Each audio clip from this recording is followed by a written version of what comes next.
कोकणात no entry या विशेष कार्यक्रमामध्ये पुन्हा एकदा स्वागत। आपण कोकणाचा आढावा घेऊया। कोरोनाची परिस्थिती, लॉकडाऊन, अनलॉकचा काळ आणि कोकणातली परिस्थिती किंवा रुग्णसंख्या। तळकोकणामध्ये सिंधुदुर्ग जिल्ह्यात कोरोनाचा धोका कायम आहे। काल दिवसभरात सिंधुदुर्ग जिल्ह्यात 577 नवे कोरोना रुग्ण सापडले। 11 जणांचा मृत्यू झालाय। सध्या गोव्यामधून, कोल्हापूर जिल्ह्यातून आणि बेळगाव जिल्ह्यातून सिंधुदुर्ग जिल्ह्यात येणाऱ्यांसाठी ई पास आणि आरटीपीसीआर टेस्ट बंधनकारक करण्यात आलेली आहे। आमचे प्रतिनिधी संदीप राजगोळकर यांच्याकडून अधिक माहिती घेऊया। संदीप, आता जर कोकणात जायचं असेल तर वेगवेगळे नियम लावले जात आहेत, आरटीपीसीआर कंपल्सरी केलं गेलेलं आहे, काय सांगाल अधिक? एक तर संपूर्ण सिंधुदुर्ग जिल्ह्यामध्ये सुवर्णा सध्या 5800 इतके कोरोनाचे ॲक्टिव्ह रुग्ण आहेत।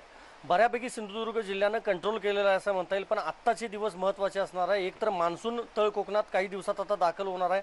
आज दुपारपासूनच पावसाला तळ कोकणात सुरुवात देखील झाली आहे, कारण केरळमध्ये मान्सून दाखल झाला आहे। आणि आता महत्त्वाचं हेच आहे की बेळगाव, कोल्हापूर, रत्नागिरी आणि गोवा ह्या ज्या 4 सीमा आहेत त्या पूर्णपणे सील करण्यात आलेल्या आहे। सिंधुदुर्गच्या जिल्हाधिकाऱ्यांनी के मंजुलक्ष्मी जे आहेत त्यांनी हा महत्त्वाचा निर्णय घेतलेला आहे। सगळ्या सीमा सील करण्यात आलेल्या आहेत। जर कुणाला सिंधुदुर्ग जिल्ह्यात प्रवेश करायचा असेल तर त्याला आरटीपीसीआर किंवा ई पास हा कंपल्सरी असणार आहे। योग्य जर कारण असेल तरच जिल्ह्यामध्ये प्रवेश दिला जाणार आहे। सध्याची जर परिस्थिती पाहिली तर सिंधुदुर्ग जिल्ह्यामध्ये कडक लॉकडाऊन जो होता त्यातून आता बऱ्यापैकी निर्बंध जे आहेत ते आता हटवण्यात आले आहेत। आणि सध्या सुवर्णा सकाळी 7 ते 11 वाजेपर्यंत अत्यावश्यक सेवेतली जी दुकानं आहेत, मग खत शेतीचे अवजार, कीटकनाशकांची दुकानं किंवा औषधांची दुकानं असतील, ही सगळी दुकानं उघडी ठेवण्यात आली आहेत। भाजीपाला, फळांची देखील स्टॉल्स, गाड्या असतील त्यांना परवानगी देण्यात आली आहे। मात्र इतर दुकानं पूर्णपणे बंद असणार आहेत। आणि प्रामुख्याने सावंतवाडी, दोडामार्ग, कुडाळ, कणकवली या शहरांमध्ये पोलिसांचा खडा पहार आहे। जे विनाकारण बाहेर फिरतायत, विदाऊट मास्क फिरतात, त्यांच्यावर कारवाई केली जाते।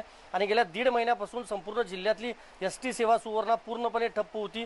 सध्या कणकवलीमधून दोडामार्ग, शिरोडा, सावंतवाडी, कुडाळ या ठिकाणी जी म्हणजे जिल्हांतर्गत जी एसटी सेवा आहे ती सुरू करण्यात आली आहे। आणि गोव्यात जाताना मात्र प्रॉब्लेम नसणार, मात्र गोव्यातनं येताना म्हणजे सिंधुदुर्ग आणि गोव्याची हद्द सुवर्णा लागून असल्यामुळे दररोज ये जा करणारे अनेक नागरिक आहेत। पण सिंधुदुर्ग जिल्हा प्रशासनानं असा नियम घेतलाय, जर गोव्यात जाणारा व्यक्ती असेल तर त्याची आरटीपीसीआर किंवा ई पास हा 8 दिवसांसाठी तो आता ग्राह्य धरला जाणार आहे। त्यामुळे काही प्रमाणामध्ये कोकणवासियांना दिलासा मिळालेला आहे असं म्हणता येईल। पण इथून पुढचे दिवस देखील कोकणवासियांसाठी महत्त्वाचे असणार आहेत असंच म्हणावं लागेल। सुवर्णा, संदीप, धन्यवाद सविस्तर माहिती दिल्याबद्दल। रत्नागिरी जिल्ह्यामध्ये आजपासून 8 दिवसांच्या कडक लॉकडाऊनच्या अंमलबजावणी